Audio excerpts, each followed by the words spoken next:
Daru Pangayunan masih belum terpecahkan. Terkini, jejak terakhir Arya terlihat dalam rekaman kamera pemantau. Penyelidikan kasus kematian diplomat muda Kementerian Luar Negeri Arya Daru Pangayunan masih berlanjut. Dalam rekaman kamera pemantau atau CCTV terlihat momen terakhir Arya yang masuk ke dalam kamar indekosnya pada Senin malam sebelum ditemukan tewas pada Selasa pagi. Senin malam korban terlihat seorang diri baru kembali ke kamar indekosnya. Tak berselang lama, Arya kembali keluar kamar membawa sebuah kantong plastik hitam diduga hendak membuang sampah. Setelah itu, korban kembali masuk ke kamar. Selasa pagi, dua pria di depan kamar korban mencoba menelpon dan beberapa kali mengetuk pintu kamar untuk mengecek keberadaan korban. Karena korban tak kunjung menjawab, salah satu pria yang diduga penjaga indekos berusaha membuka kamar menggunakan kunci cadangan. Namun tak berhasil, hingga akhirnya mencongkel jendela lalu membuka pintu dari dalam kamar. Polisi menyebut kamar korban dibuka setelah sang istri yang berada di Yogyakarta menghubungi penjaga indekos sebab korban tak bisa dihubungi. Untuk memecahkan kasus ini, polisi bahkan kembali melakukan olah tempat kejadian perkara pada Rabu. Dalam olah TKP lanjutan ini, polisi melakukan proses identifikasi terhadap sejumlah barang milik korban di kamar indekosnya. Selain memeriksa CCTV, polisi juga masih menunggu hasil otopsi untuk mengetahui penyebab kematian korban. Polisi juga akan memeriksa sidik jari yang ditemukan pada lakban yang melilit kepala korban. Kita sudah melakukan olah TKP, kemudian untuk lebih memantapkan lagi olah TKP, barusan dari tim Pusdin Mabes Polri untuk membantu kita untuk membuat lebih terang apakah ini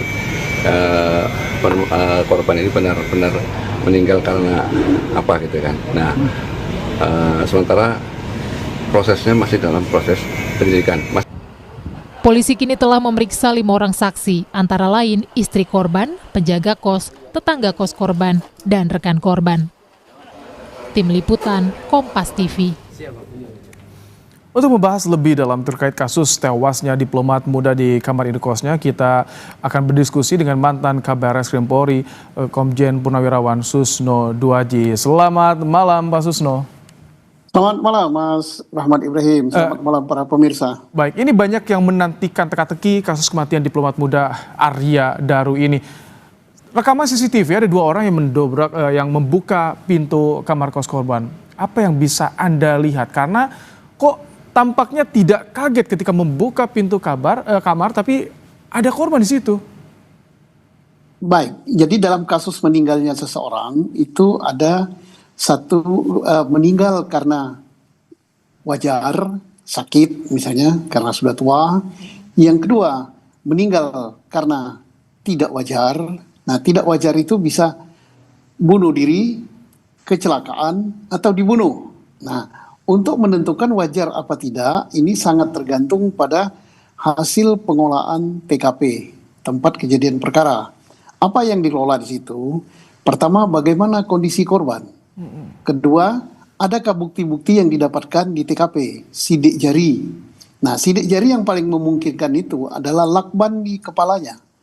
Di lakban itu apakah hanya sidik jari korban atau ada sidik jari orang lain di lakban itu? Kalau ada sidik jari orang lain berarti yang memasang lakban itu ada orang gitu. Yang ketiga, sidik jari di atas benda-benda di situ dan termasuk sidik jari di pintu. Yang berikut saintifiknya adalah HP. HP korban harus dibuka. Dengan siapa dia berbicara, dengan siapa dia WA, dengan siapa dia berkomunikasi, dan apa pembicaraan atau apa komunikasinya. Yang berikut adalah saintifik lagi, dibuka juga CCTV. CCTV tidak cukup dicuplik pada bagian saat pintunya didobrak, tapi jauh sebelum itu. Misalnya dia ada membuang sampah, masuk lagi. Kemudian termasuk adakah orang lain yang lewat di situ selama sekian jam setelah dia membuang sampah. Karena waktu membuang sampah dia masih hidup kan, masih berjalan masuk. Nah, Pak Susno, setelah membuang, Tapi kalau misalkan Anda melihat di CCTV tadi yang kami putarkan, ada 2 orang yang berada di depan kamar kos korban. Anda di reserse sangat berpengalaman. Ada kecurigaan tidak kalau misalkan melihat dari gesture kedua orang ini atau ekspresi? Karena kami tampilkan cukup jelas nih CCTV-nya, Pak Susno.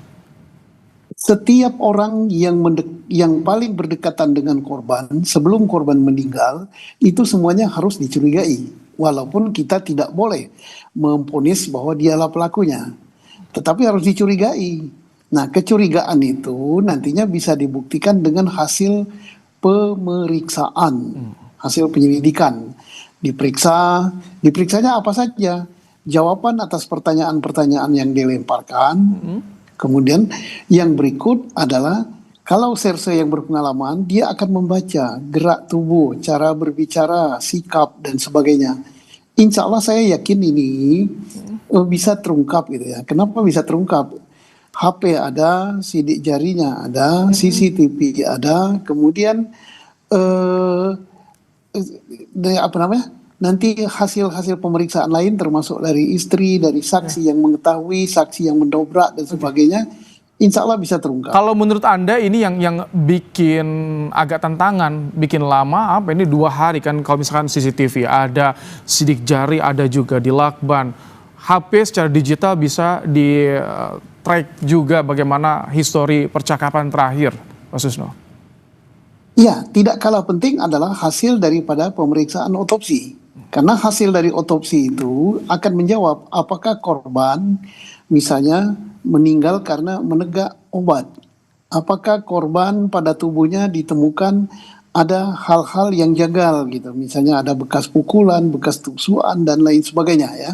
Jadi itu akan menjawab semua penyebabnya. Setelah menjawab penyebabnya bisa diketahui wajar atau tidak wajar meninggal karena sebab biasa atau meninggal karena dibunuh. Nah, akan terjawab semua. Ini agak lengkap ini ya. Kenapa saya katakan agak lengkap? Dari semula saya katakan mulai sidik jari, CCTV, HP, hasil daripada laborat gitu. Insya Allah itu kan berbicara semua nanti.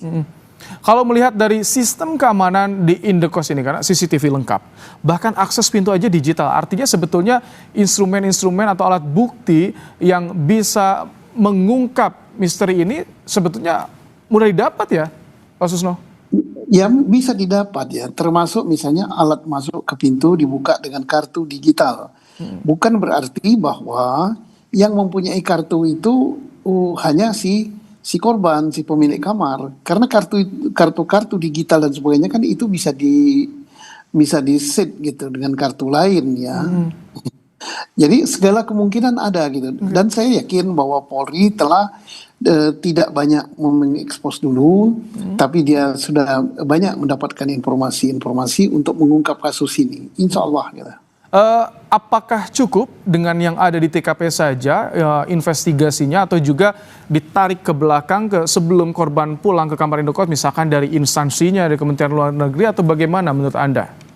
Semua, tidak cukup hanya yang di situ saja. Karena kemeninggalan seseorang itu kalau meninggalnya tidak wajar karena dibunuh taruhlah, pasti ada sebabnya. Sebabnya bisa sebab ekonomi karena dirampok atau dicuri barangnya, bisa sebab dendam, bisa sebab karena asmara, bisa sebab karena persaingan. Nah itu harus diungkap. Nah untuk mengungkap itu ya mulai teman terdekat di kantor, atasannya, teman-temannya yang lain, kemudian termasuk istrinya juga. Karena biasanya istri tempatnya menyampaikan suatu keluhan gitu kan. Dari situ bisa diungkap. Saya yakin Polri telah memeriksa semua dan mana yang paling memungkinkan dari sekian praduga. Gitu. Oke, baik. Terima kasih Komjen Purnawirawan Susno Duaji, mantan Kabar Eskrim Polri, telah menyampaikan pandangannya soal kasus ini di program Kompas Malam hari ini. Terima kasih, Pak Susno. Terima kasih Mas Rahmat. Selamat malam, pemirsa. Selamat